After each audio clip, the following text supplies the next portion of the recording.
Today, I'm putting the Xiaomi 17T Pro head-to-head with the Honor 600 Pro, and honestly, both bring serious flagship energy.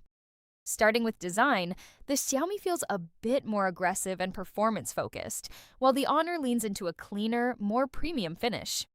On the display side, both are stunning AMOLED panels with high refresh rates, but Honor edges ahead slightly in color tuning and brightness outdoors.